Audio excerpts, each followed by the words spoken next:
So this is going to be a little bit of a different video to what I usually make. So what we're going to do today is we're going to walk through making this extrusion profile in Blender. I'm going to give you some topology tips and just some general workflow tips on how I would make something like this in Blender. So I'm also going to try and minimize the editing on this so you essentially get the full walkthrough and you can just make it along with me if you want. So I've got the reference set up here. You can just take an image and you can just drag it into Blender and you can play with these settings here. And what you can do, I know this is 40mm wide, so what I've done here was create a cube and set the size to 40mm and then just play with the scale of this to get it all lined up. So what we're going to do is, because this is effectively got symmetry around the center here, we're only going to model the top right half here and then we're just going to mirror it repeatedly. So what I can do here, I can create a plane, and we're just going to for now set this to 40mm, and then we're going to go into edit mode here. We're going to go R, X, 90 degrees. Then what we can do, we can just cut it in half, or in quarters really. We can get rid of these sections here. So we just have this part that we're going to model here. Then if we go to the modifiers, we can add a mirror. And just set it to the X and the Y, or sorry, the X and the Z axis. Make sure merge is on. We're going to have clipping on as well. That means that you essentially can't pull the edges away from this, and if you try and push it in, it'll, if you turn off clipping, it goes all the way through, and then it kind of is mirrored on both sides, and the faces go through each other, which you don't want. So we're going to have clipping on, and make sure merge is on, and we're going to set this a bit lower, so it's not 1mm, we're going to set it to like 0.1mm, just because we're working at quite a small scale here. Cool.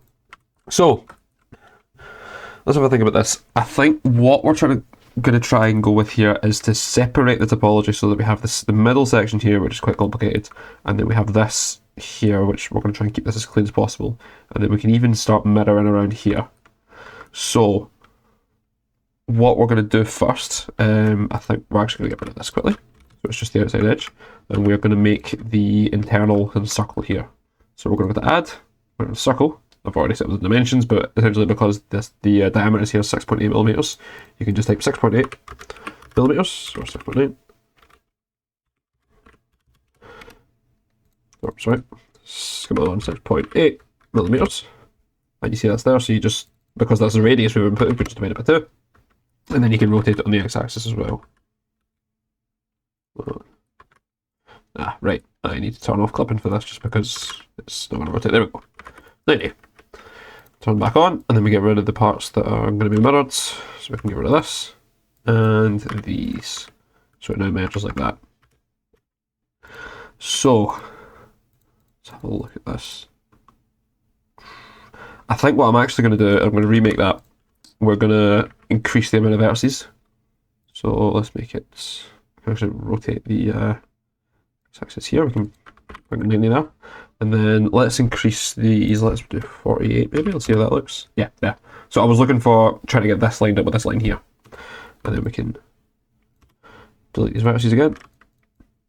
Next time I'm just trying to give you a kind of idea of what's going through my head while I'm modelling something like this, so you can hopefully learn from it.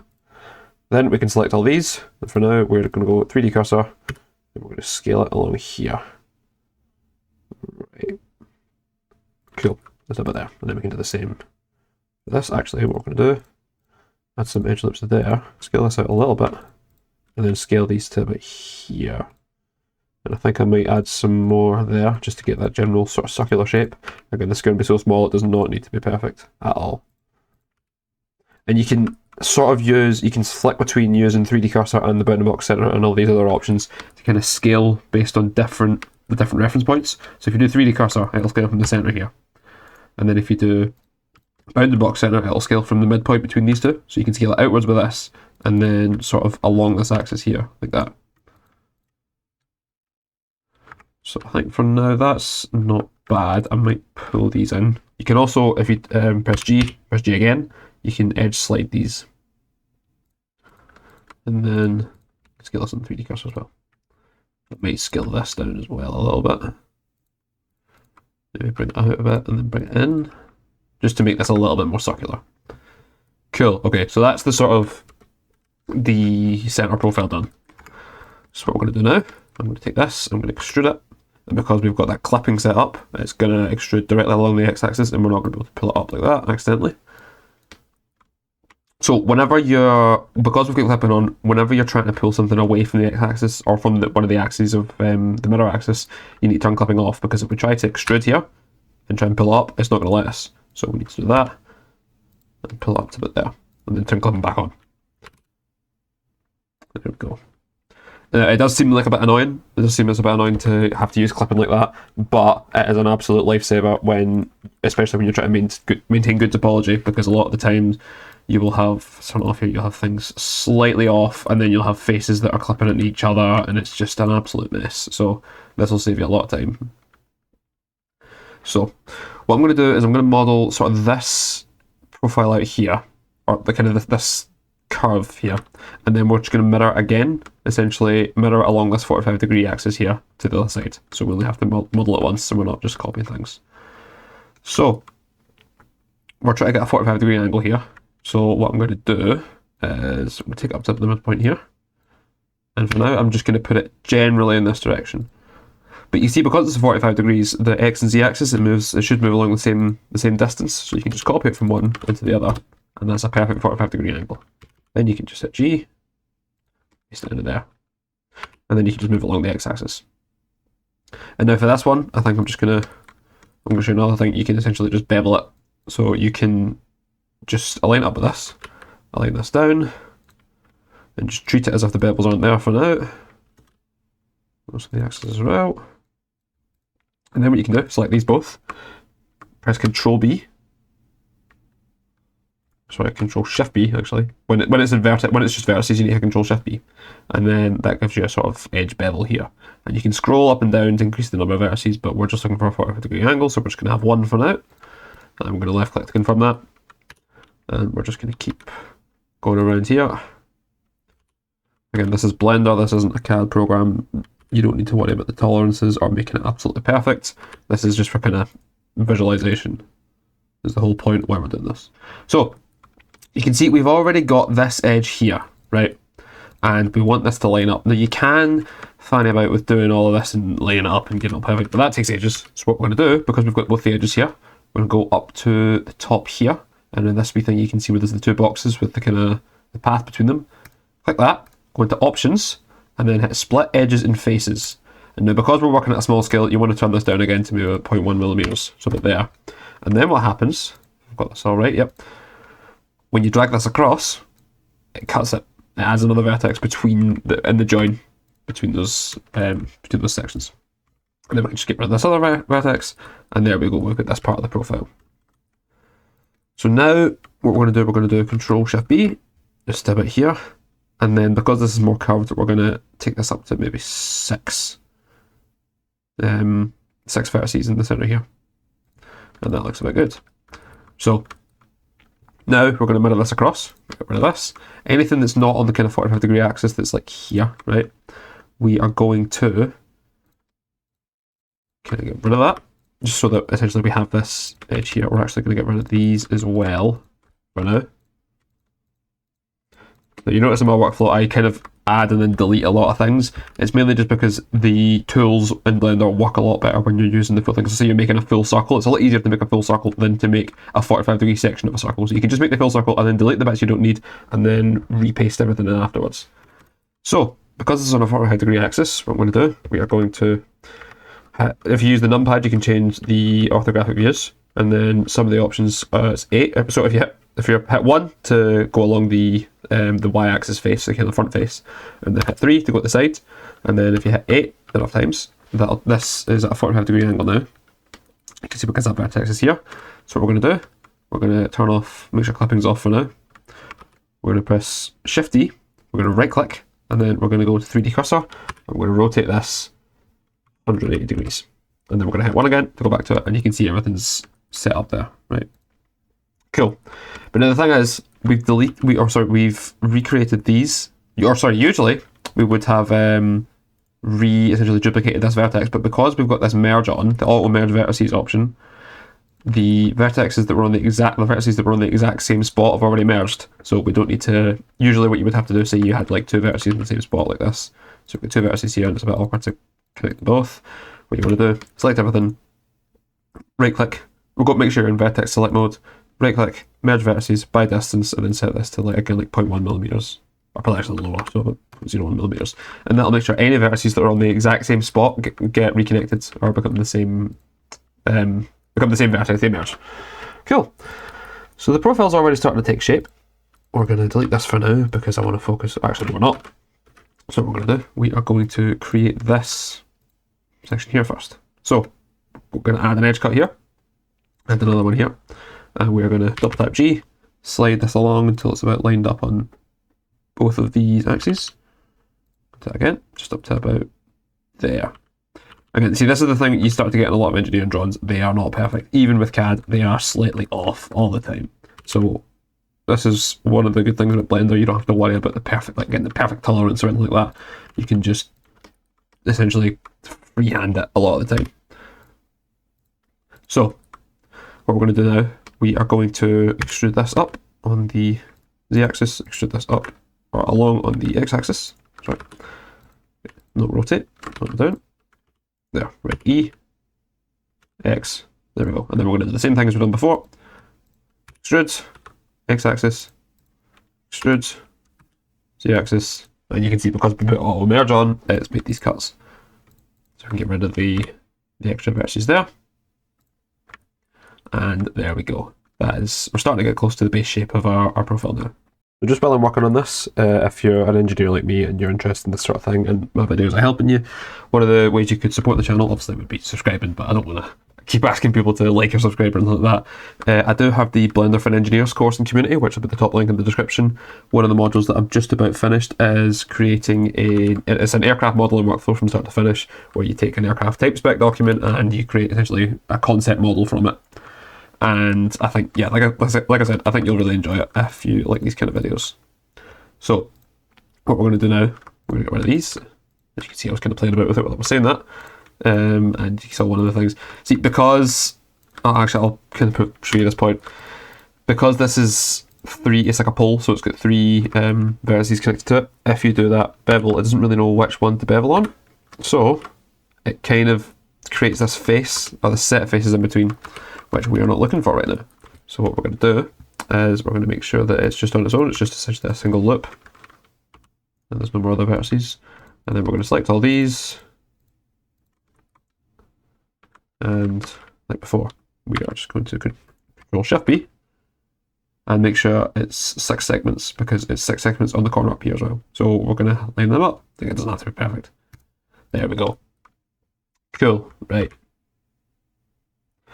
I'm now looking at this and I'm thinking it's probably a good idea to make all these 6 segments as well. Now this one's a sharp corner, that's fine. But these ones are also rounded. I was looking at the first and it looked more like they were just a 45-degree angle, but they're more rounded. So what I'm actually going to do, again, auto merge. Actually, no, not auto merge. What we're going to do is another tip. We are going to select these, and then we're going to shift select one of the ones that's already on the axis we want. Set the transport and pivot point to active element SZ0. So it scales it along the z-axis along, so it's in line with the vertex that we've used as the reference point. And then you can just select these and dissolve vertices. And we're going to do the same thing here. So we're going to select this one, SX0, because it's on the x-axis this time, or along the x-axis this time. And we are going to hit delete and go to dissolve vertices. There we go. So now it is these ones we want to bevel. So we're going to select all these, just to make sure they're all in the same sort of distance. Control B.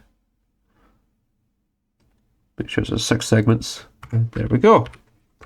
Cool. Okay. Now what we're going to start thinking about is the actual topology. This is where it starts to get a bit more complicated, because you're trying to maintain essentially the main goal with topology is to maintain what's called quads instead of triangles. So faces in Blender, like if you go and add a plane, that's a quad because it's made of 4 vertices, and all of Blender's tools at the left here are built mostly to work with quads. They work best with quads, especially the loop cut, which is one of the most important. So it's essentially just adding cuts where we need them and connecting up the vertices in a way that maintains the ability to use these tools effectively. So if you have really screwed up topology and it's all going in different directions. If you go to add a loop cut, the loop will go like all the way through here and round and all over the place, and it just makes everything really complicated and really hard to use, and gives you like rendering artifacts at the end and that kind of thing. It just makes your life easier to maintain good topology. So the goal is to try and keep these all aligned, essentially. Try and keep all the faces connected properly. So we can start doing this. Like I said, actually what we're going to do, we are going to do sort of the same thing we've done before. We're going to add this line back here along the 45-degree axis, and then we're just going to do all the topology on the one side. So we're going to set, essentially, do all of our topology on sort of this area here. See where I'm sort of putting it around. Sort of this area here, right? So we're going to actually press Control-I, delete those for now. So now we've got this segment here, and you can actually, I'm going to hide the mirror modifier. If you come to this real-time option here, it hides it in the viewport. So now we're essentially trying to have a topologically sound version of this shape here, which is quite a complicated shape. So first thing we're going to do, we're going to start connecting up these. And you can just hit F. Right, let's have a look at this.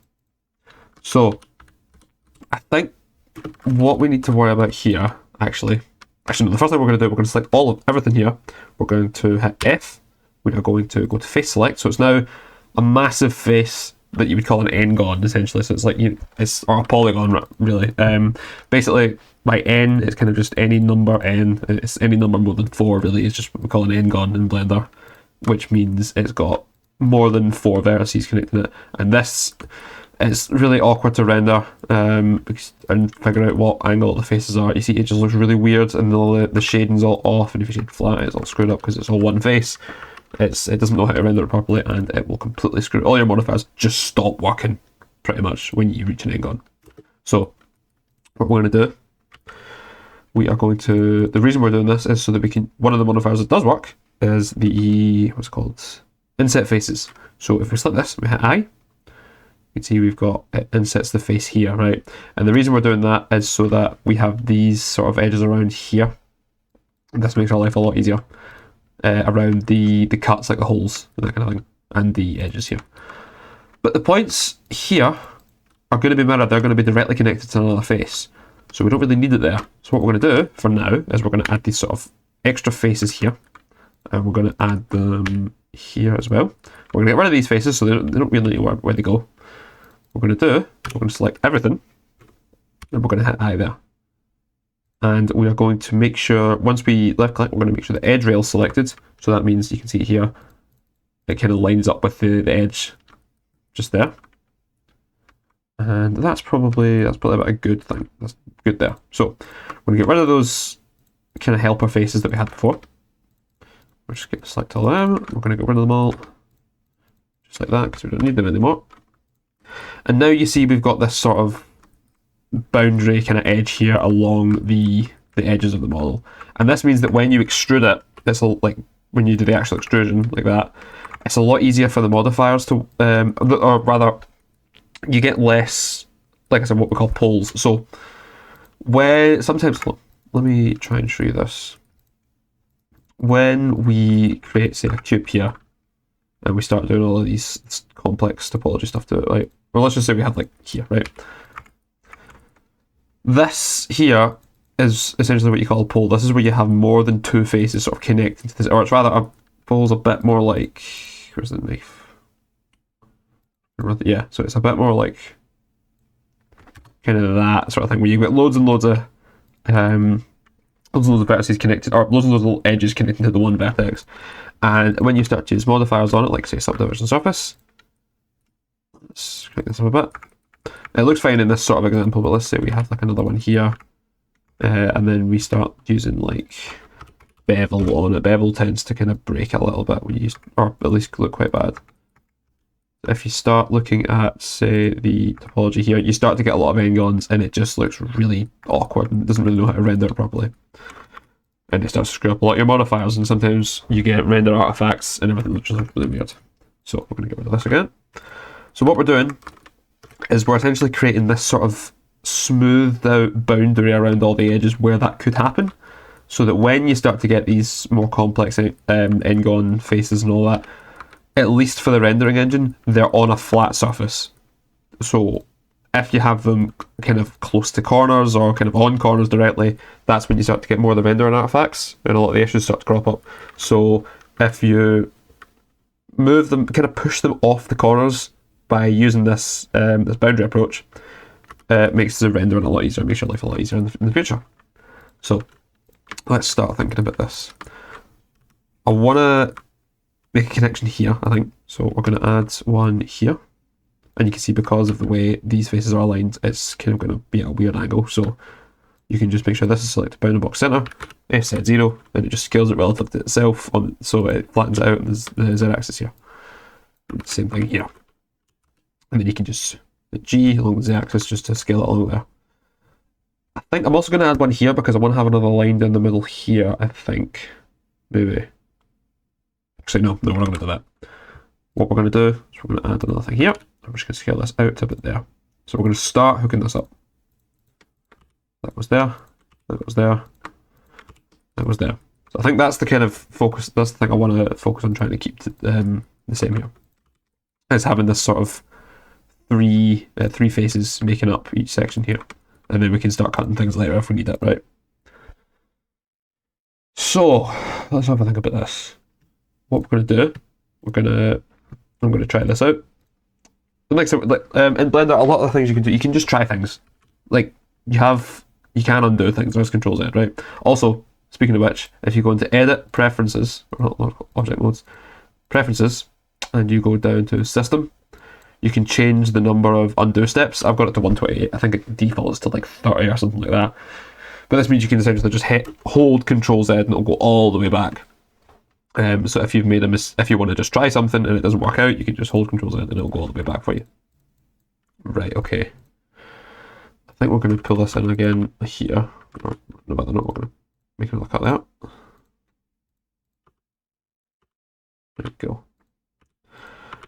Right, okay, I'm actually going to scale this up here and scale these back here.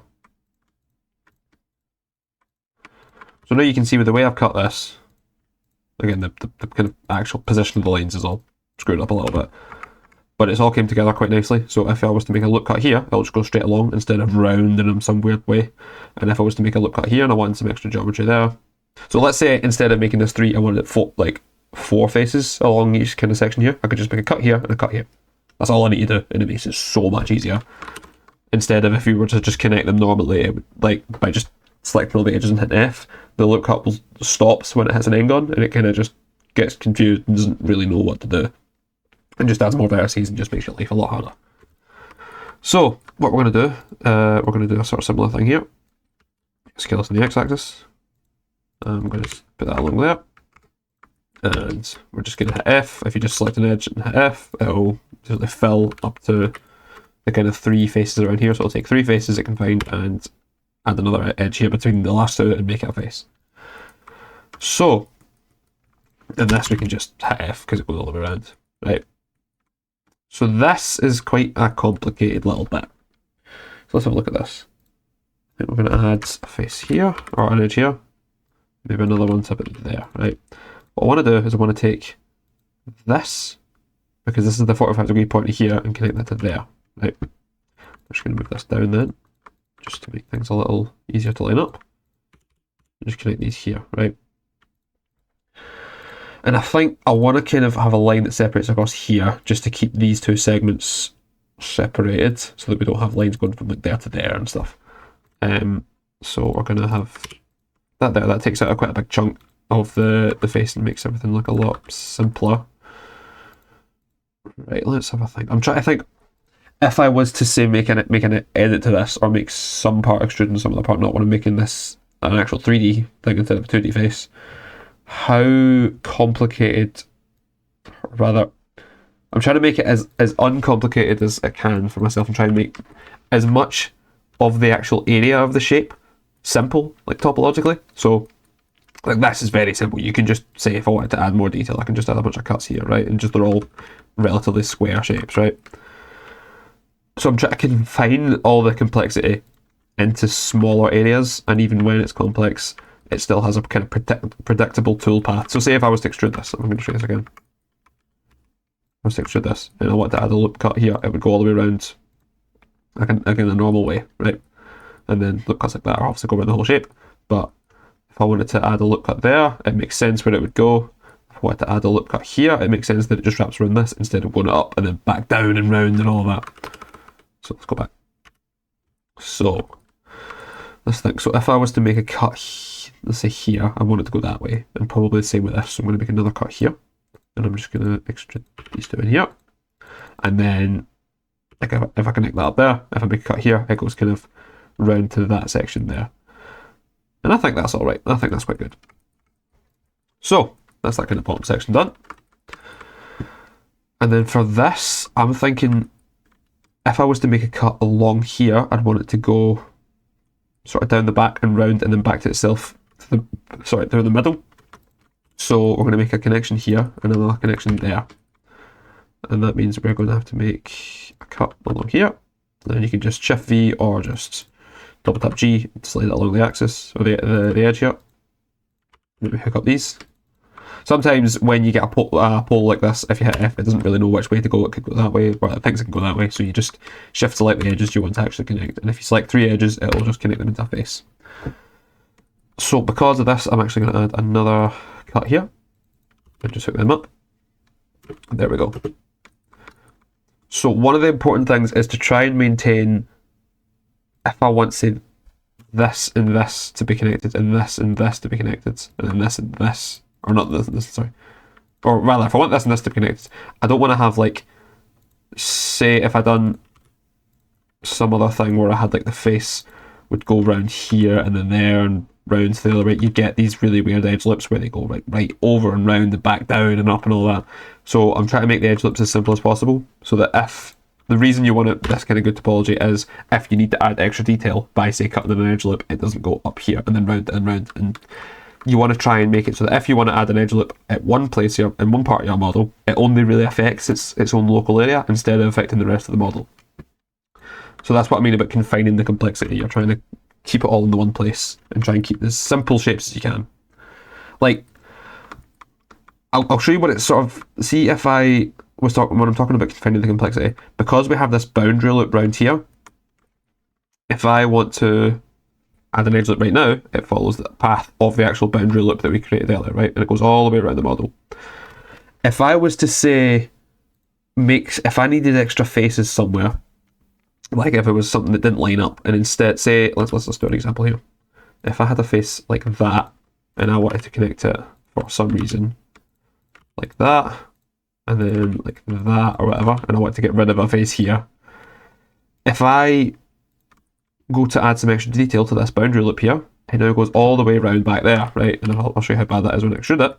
If I want to add some detail here, you see it now starts to go, it goes from this edge all the way back around to the back of the object and then all the way back over the top and all that.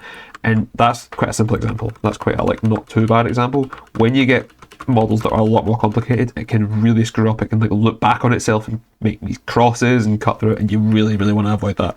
So this is why topology is such a hard thing to master. You just really, a lot of it is just either just thinking about it, really just giving it a proper think while you're making it, having a look by previewing what's happening with the loop cut tool. It's probably your best friend, I'd say, when you're actually making topology, and just really just experience. So just take complicated models, make some complicated stuff. I could probably show you some horrible topology examples, and I'll probably put these up that I've done in the past and had to redo. Some of them were just horrific.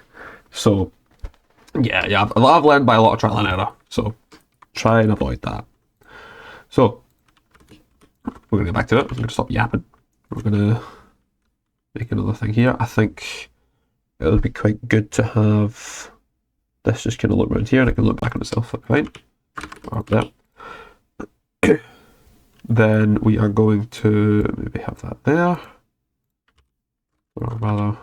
I'm just trying to think, is this a good idea? Yeah, actually, right, see, because this is a sort of circular path, I think it would be good to have if I was to make a cut here, it would just go all the way around. So it's sort of like a kind of just a loop that goes all the way around like that.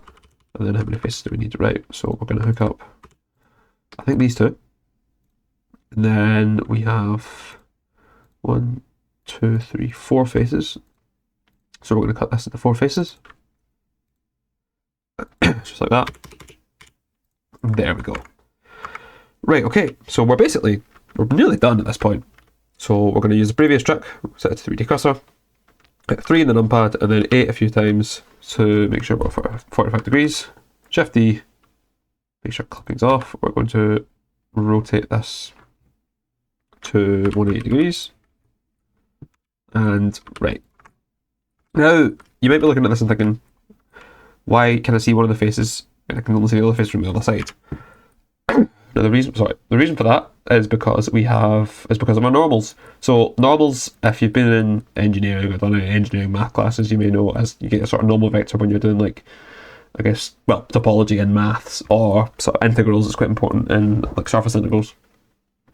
It tells you effectively which face is up, and for a lot of 3D rendering, you have one face that gets rendered and one face that doesn't get rendered, so that you're not double rendering things. So what you want to do is select this, and then mesh, normals, flip. Just like that. So now that you can see what we need to worry about now, the fact that these two are still separate, they're still separate objects. So because we didn't have the auto merge vertices on, what we're going to do, we're going to be in vertex select mode, so we select everything, just hit A, then where is it? Merge vertices by distance, and then make sure it's quite a small number. So that means any vertices that are exactly on top of each other are going to be merged like that. Then we can turn the mirror back on, and let's just go make sure that clipping is on, merge is on, apply, and there we go. So now I'm going to show you what I meant by good topology. So if we have the loop cut here, if I want to add a cut here, it just affects only this area here. If I want to add cuts here, it affects only this area here, as well as like that. And say I want to make a cut here, it just goes around this area here. And if we had worse topology, it would just, let's say we had topology that went kind of round up to the left and down here and all that, it would connect to the whole object and it would be just an absolute disaster. So now, essentially, because they're all just the one object, you can literally extrude it. You can go select all this, E, and just scale it like that. And there we go. Let's just add a kind of base material to it. Let's give it metallic, low roughness, and then we can just go into the world here, add a little HDRI texture just to see what it looks like. Let's go with Studio Small, quite like that one. And if we just give it a second to render, there we go. So quite a not super complex topology in terms of what you can do in Blender, but I hope this sort of exercise was helpful, and that sort of thing, because it's engineering drawings, you can just find it anywhere online. I'd highly recommend just downloading some drawings like this. You can find them for free pretty much anywhere on, if you just search like aluminium extrusion or something like that on any sort of engineering website or supplier. You can just download the images and you can see how this is essentially what it looks like from a model. And also, like I said, I'd also recommend checking out the Blender for Engineers course in the bottom. If this sort of video interests you, if you're into kind of engineering and you're looking to learn Blender and you're quite interested in it, I'd really recommend that. I think you really like it.